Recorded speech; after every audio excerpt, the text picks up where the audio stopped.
Aku pernah berpikir bahwa hidup ini hanyalah rangkaian pengkhianatan dan perjuangan tak berujung sampai hari itu tiba dan segalanya berubah selamanya. Aku pernah yakin bahwa cinta sesama pria adalah kutukan yang akan membawaku ke neraka, hingga tapanya yang dulu penuh kebencian kini membuat hatiku bergetar tak terkendali. Aku pernah bersumpah akan membalas dendam atas kematian ayahku, tapi sekarang aku bertanya-tanya apakah pengampunan ini adalah pengkhianatan terbesar terhadap diriku sendiri. Namaku Arya, seorang prajurit dari kerajaan tetangga yang runtuh di tangan Sultan Argawijaya dari Kerajaan Mataram Agung. Kerajaan kami di lereng Gunung Merapi yang hijau pernah damai, tapi ambisi Arga merobek segalanya. Ayahku, raja kecil yang bijaksana, tewas di medan perang dan aku ditangkap sebagai tawanan. Di Istana Megah Yogyakarta yang kini menjadi pusat kekuasaannya, aku dibawa dengan tangan terikat, dipenuhi amarah yang membara. Bagaimana bisa seorang sultan muda seperti dia, berusia tak lebih dari 25 tahun, begitu kejam? Wajahnya yang tampan dengan mata tajam dan bibir tipis yang selalu menyeringai sinis, membuatku semakin benci. Dia adalah musuhku, pembunuh ayahku, dan aku bersumpah dalam hati bahwa suatu hari aku akan menusuk jantungnya. Hari-hari pertama di penjara istana adalah neraka. Aku mendengar bisik-bisik para pengawal tentang rencana eksekusi. Sultan akan memenggal kepala tawanan itu di alun-alun, kata salah satu dari mereka. Hatiku dingin, tapi anehnya bukan ketakutan yang kurasakan, melainkan kelegaan. Mati lebih baik daripada hidup dalam penghinaan. Tapi malam itu, saat aku meringkuk di sudut sel gelap, pintu terbuka dan dia muncul. Sultan Arga, diterangi obor, berdiri di sana dengan jubah sutra hitamnya. Kau anak Raja Surya, bukan? Suaranya dingin, tapi ada nada penasaran di dalamnya. Aku menatapnya dengan kebencian murni. Ya, dan kau pembunuhnya. Kata-kataku menusuk, tapi dia hanya tertawa pelan. Bagus, kau masih punya nyali. Besok kau akan dieksekusi di depan rakyatku. Itu akan menjadi pelajaran bagi siapa saja yang berani menantangku. Dia mendekat, wajahnya begitu dekat hingga aku bisa mencium aroma rempah dari tubuhnya. Saat itu, dalam hati aku berpikir, kenapa hatiku berdegup begitu kencang? Apakah karena amarah, atau sesuatu yang lebih dalam yang tak ku mengerti? Pagi harinya, alun-alun dipenuhi ribuan orang. Aku diarak dengan telanjang dada, tangan terikat, menuju tiang eksekusi. Rakyat berteriak menghina, melempar lumpur. Sultan Arga duduk di singgasana tinggi, memandangku dengan mata yang tak terbaca. Pedang Algojo sudah terhunus. Aku menutup mata, memohon ampun pada Tuhan atas dosa-dosaku, termasuk perasaan aneh yang pernah kurasakan saat melihat pemuda di kampung halaman. Tapi tiba-tiba, teriakan terdengar. Musuh dari utara menyerang perbatasan. Pasukan pemberontak yang tak terduga, mungkin sisa-sisa sekutu ayahku. Kekacauan meledak. Panah beterbangan, pengawal berlarian. Sultan Arga bangkit, memerintah pasukannya, tapi dalam huru-hara itu, sebuah panah mengarah tepat ke dadanya. Tanpa berpikir, aku melompat, mendorongnya jatuh. Panah itu mengenai bahuku, nyeri yang membara. Darah mengalir, tapi aku selamatkan nyawanya. Kenapa aku lakukan itu? Dalam hati aku bertanya-tanya sendiri. Apakah karena aku ingin dia hidup untuk kubunuh sendiri, atau ada alasan lain yang tak berani kuakui? Pertempuran singkat itu berakhir dengan kemenangan tipis. Sultan terluka ringan di kepala karena jatuh, dan aku dibawa ke tabib istana. Saat sadar, dia memandangku aneh. Siapa kau? Tanyanya, suaranya lembut, tanpa kebencian yang dulu. Dokter bilang ingatannya hilang karena benturan. Dia lupa segalanya, perang, ayahku, sumpah eksekusiku. Yang tersisa hanya nama dan tahtanya. Aku terkejut, tapi dalam hati ada getar aneh. Ini kesempatan balas dendam atau sesuatu yang lain. Dia memerintahkan aku dibebaskan, bahkan diberi kamar di istana sebagai penyelamat nyawa sultan. Rakyat bergunjing, tapi tak ada yang berani protes. Malam itu, dia datang ke kamarku, wajahnya polos seperti anak kecil. Aku merasa kau penting bagiku, katanya pelan. Hatiku bergetar. Apakah ini permulaan dari mimpi buruk, atau mimpi indah yang tak pernah kubayangkan? Aku tahu di masyarakat konserati ini, cinta seperti yang mulai kurasakan adalah dosa besar. Tapi kenapa rasanya begitu benar? Hari-hari berikutnya, aku menjadi pendampingnya. Mengajari lagi tentang kerajaan, sejarah, tugasnya. Tapi aku sembunyikan masa lalu kami. Setiap kali dia tersenyum padaku, amarahku luntur sedikit demi sedikit. Arya, kau satu-satunya yang membuatku merasa aman, katanya suatu malam saat kami duduk di balkon menghadap sawah hijau. Tangannya menyentuh lenganku dan aku membekuk. Dalam hati aku bergolak, ini salah, ini pengkhianatan terhadap ayahku. Tapi kenapa aku tak bisa menarik diri? Konflik dalam diriku semakin dalam. Aku ingin membencinya, tapi tatapannya yang polos, kelembutannya yang baru, membuatku jatuh. Apakah cinta ini nyata, atau hanya karena ingatannya hilang? Dan jika dia ingat kembali, akankah dia membunuhku lagi? Malam itu aku berdoa sendirian, air mata jatuh. Tuhan, kenapa Engkau beri aku cobaan ini? Cinta yang terlarang di tengah masyarakat yang tak akan pernah mengerti. Setiap malam, aku bertanya pada diriku sendiri, apakah aku sedang mengkhianati darah ayahku dengan membiarkan perasaan ini tumbuh? Apakah pengampunan ini adalah kelemahan atau kekuatan yang tak pernah ku ketahui ada dalam diriku? Apakah cinta yang lahir dari kehilangan ingatan ini akan bertahan atau hancur saat kebenaran terungkap? Arga semakin bergantung padaku. Dia lupa cara memerintah dengan tegas, lupa ambisinya yang dulu. Istana bergunjing tentang sultan yang zelembut sekarang. Para pembesar kerajaan seperti Patih Wironegoro yang licik mulai curiga. Tawanan itu terlalu dekat dengan Baginda, bisik mereka. Aku tahu suatu hari rahasiaku akan terbongkar. Tapi saat Arga memandangku dengan mata penuh kehangatan, aku lupa segalanya. Suatu sore, kami berjalan di taman istana. Bunga Kamboja mekar harum, angin sepoi dari sawah di bawah.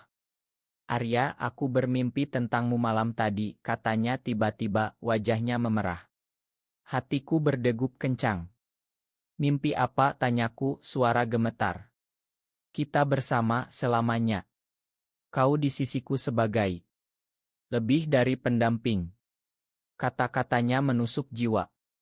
Di masyarakat kami, di mana adat dan agama menentang keras cinta sesama pria, ini adalah pengakuan berbahaya. Tapi dia, dengan ingatan hilang, tak tahu itu. Aku ingin menarik diri, tapi tangannya memegang erat tanganku. Aku tak tahu kenapa, tapi hatiku bilang kau adalah bagian dari hidupku. Saat itu, konflik dalam diriku meledak. Aku ingat ayahku sekarat di medan perang, ingat sumpah Arga untuk eksekusiku. Tapi di depanku sekarang adalah pria yang lembut, yang membuatku merasa hidup untuk pertama kalinya. Aku jatuh cinta, dan itu menyakitkan. Malam harinya, aku sendirian di kamar, menangis diam-diam, kenapa Tuhan ciptakan perasaan ini jika hanya untuk disiksa. Di kampung halamanku, aku pernah menyembunyikan rasa pada seorang pemuda, dan itu membuatku menderita sendirian. Sekarang dengan Sultan sendiri, rasanya lebih berat. Jika rakyat tahu, kami berdua akan dihukum mati. Tapi aku tak bisa berhenti. Arga mulai memerintah lagi dengan bantuanku. Dia mengurangi pajak, membantu rakyat miskin. Kau mengajariku menjadi sultan yang baik, katanya bangga. Tapi Patih Wironegoro semakin curiga. Dia adalah paman Arga yang dulu mendorong perang untuk ambisi sendiri. Suatu hari dia mendekatiku sendirian. Kau tahu siapa dirimu sebenarnya, bukan? Anak musuh. Mataku melebar. Jangan khawatir, aku belum bilang pada Baginda. Tapi jika kau tak menjauh, aku akan. Ancaman itu membuatku gelisah. Aku ingin lari, tapi tak bisa tinggalkan Arga. Cintaku semakin dalam. Saat kami makan malam berdua, dia cerita tentang mimpi-mimpinya yang samar. Aku merasa pernah membencimu, tapi sekarang aku tak bisa bayangkan hidup tanpamu. Kata-katanya membuat air mataku hampir jatuh. Aku hampir cerita semuanya, tapi takut. Konflik semakin memuncak saat utusan dari kerajaan utara datang. Mereka bawa berita pemberontakan baru. Arga panik, tapi aku tenangkan dia. Malam itu dia peluk aku erat, mencari perlindungan. Tubuhnya hangat, napasnya di leherku. Dalam hati aku bergolak hebat, ini salah, tapi rasanya begitu benar. Aku balas pelukannya, dan untuk pertama kalinya, kami tidur berdampingan, tanpa kata, hanya perasaan yang tak terucap. Tapi pagi harinya, mimpi buruk datang. Arga terbangun dengan sakit kepala hebat. Aku ingat sesuatu, katanya pucat. Hatiku hancur. Apakah ini akhir? Apakah kebenciannya kembali? Aku takut, tapi juga lega. Mungkin lebih baik dia ingat daripada hidup dalam dusta. Bagaimana jika kebenaran ini menghancurkan segalanya? Bagaimana jika cinta yang baru lahir ini mati sebelum mekar penuh? Aku takut kehilangan dia, tapi juga takut dia ingat dan membenciku lagi. Apakah pengampunan sejati mungkin, atau hanya ilusi dari ingatan yang hilang? Potongan ingatan Arga mulai kembali. Dia sering sakit kepala, dan saat itu wajahnya berubah dingin sesaat. Aku pernah memerintahkan eksekusi seseorang, katanya suatu malam, mata kosong. Aku pura-pura tak tahu. Mungkin mimpi buruk, Baginda. Tapi dalam hati aku panik. Patih Wironegoro semakin aktif mengumpul bukti masa lalu. Suatu hari, saat kami di ruang rahasia istana, Arga tiba-tiba pegang bahuku yang pernah terluka. Luka ini dari panah yang seharusnya untukku, tanyanya pelan. Aku mengangguk, tak bisa bohong lagi. Ya, aku selamatkan nyawamu. Matanya berkaca. Kenapa? Aku musuhmu. Saat itu aku cerita sedikit demi sedikit perang ayahku, sumpah eksekusi. Dia mendengar dengan diam, wajah pucat. Aku monster, katanya akhirnya, suara pecah. Air mata jatuh dari mata Sultan yang dulu angkuh. Makan aku, Arya. Pelukannya erat, penuh penyesalan. Saat itu konflik dalam diriku mencapai puncak. Aku ingin balas dendam, tapi cintaku lebih kuat. Aku balas pelukannya, bisik, aku sudah makan karena aku cinta padamu. Pengakuan itu membuat kami semakin dekat. Di balik dinding istana, kami curi waktu bersama. Tatapannya penuh kasih, sentuhannya lembut. Tapi masyarakat di luar tak akan mengerti. Rakyat mulai bergunjing tentang pendamping Priad Sultan. Para ulama protes, bilang ini bertentangan adat dan agama. Patih Wironegoro manaatkan itu. Dia sebarkan rumor bahwa aku penyihir yang hapus ingatan Sultan untuk kuasai kerajaan. Pemberontakan kecil muncul di desa-desa. Arga marah, tapi ingatannya semakin kembali, membuatnya ragu. Apakah kau benar-benar cinta aku, atau hanya balas dendam halus? Tanyanya suatu malam, mata penuh keraguan. Pertanyaan itu menusuk hatiku. Aku menangis sendirian. Apakah dia benar? Awalnya ya, tapi sekarang tidak. Cintaku murni, tapi bagaimana buktikan? Konflik ini menyiksa, membuatku tak tidur malam.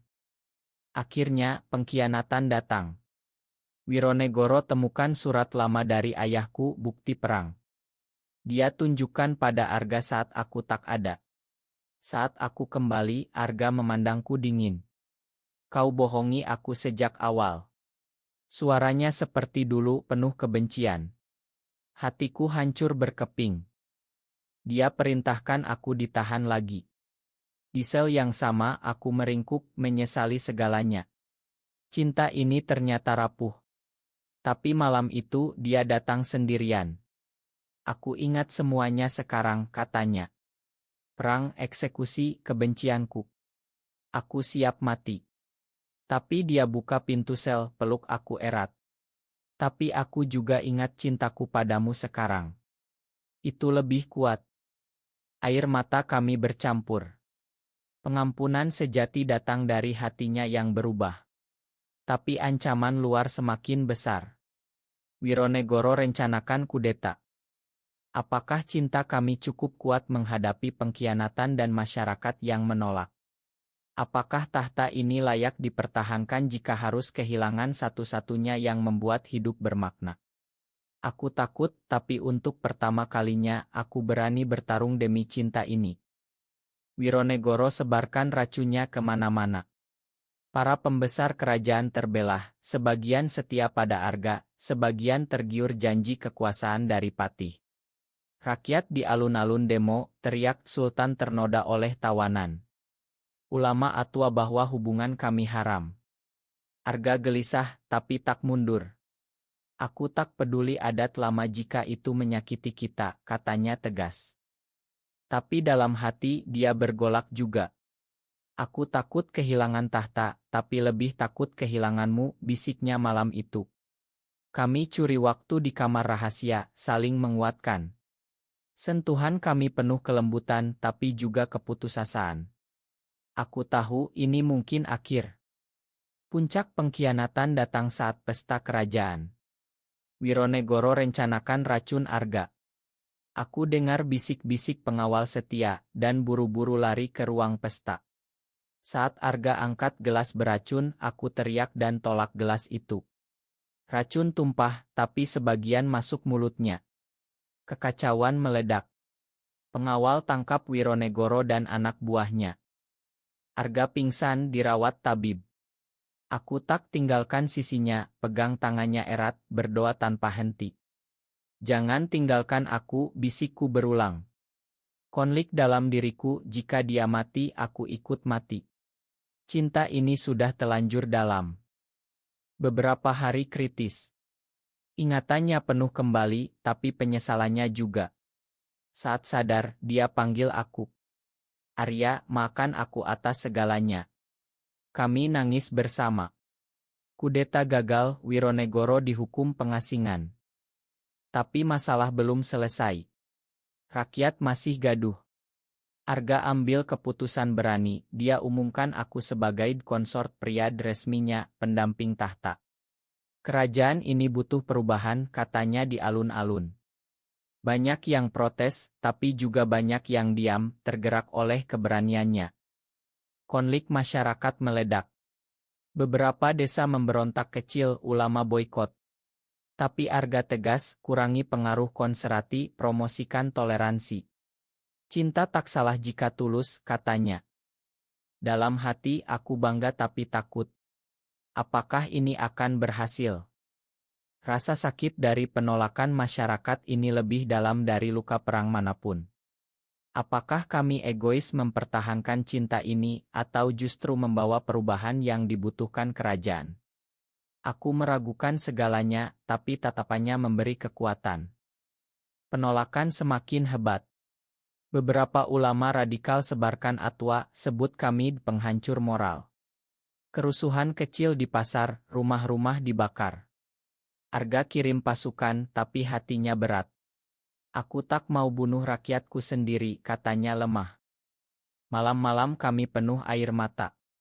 Mungkin kita harus pisah demi kerajaan, bisikku suatu kali. Dia marah. Tidak. Aku sudah kehilangan terlalu banyak karena kebencian. Pelukannya erat, penuh putus asa. Aku juga bergolak. Ingat ayahku, ingat korban perang. Apakah cinta ini penebusan atau dosa baru? Tapi saat dia sakit karena stres, aku rawat dia, dan rasa cinta semakin membara. Akhirnya, krisis besar, pemberontakan dipimpin mantan sekutu Wironegoro. Mereka serang istana. Pertempuran sengit. Aku bertarung di sisi Arga, luka lagi di lengan. Kami menang tipis, tapi banyak korban. Setelah itu Arga panggil majelis kerajaan. Aku akan ubah aturan. Konsortku Arya akan duduk di tahta bersamaku. Banyak yang protes, tapi keberanian kami menang. Rakyat lelah perang mulai terima perubahan perlahan. Tapi dalam hati aku masih ragu. Apakah ini bahagia sejati? Akhirnya aku paham bahwa cinta sejati bukan tanpa luka, tapi yang bertahan melewati luka itu. Apakah kami akan bahagia selamanya? Mungkin tidak, tapi kami pilih bersama, dan itu cukup. Tahun-tahun berlalu. Kerajaan berubah. Arga dan aku memerintah bersama, promosikan keadilan, kurangi kemiskinan. Rakyat perlahan terima, terutama generasi muda. Beberapa ulama moderat dukung bilang cinta tulus adalah anugerah Tuhan. Kami tak pernah menikah resmi seperti adat, tapi di hati kami satu. Malam-malam kami penuh kedamaian, saling cerita mimpi. Tanpamu aku masih monster, katanya sering. Aku juga berubah. Dendam hilang diganti kasih. Ayahku jika melihat dari surga mungkin makan. Tapi masyarakat tak pernah sepenuhnya terima. Ada bisik-bisik ancaman kecil.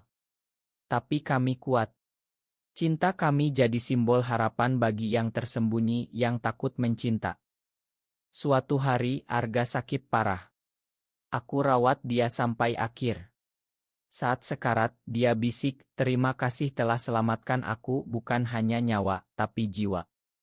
Air mataku jatuh. Dia pergi damai. Aku lanjut memerintah sendirian, tapi hatinya selalu ada. Kerajaan makmur, lebih toleran. Cinta kami, meski berakhir tragis, membawa perubahan. Kini aku tua, menulis ini sebagai warisan. Cinta terlarang bisa ubah takdir. Dari musuh jadi kekasih, dari eksekusi jadi mahkota bersama. Dan aku yang memerintah sekarang dengan hati penuh syukur.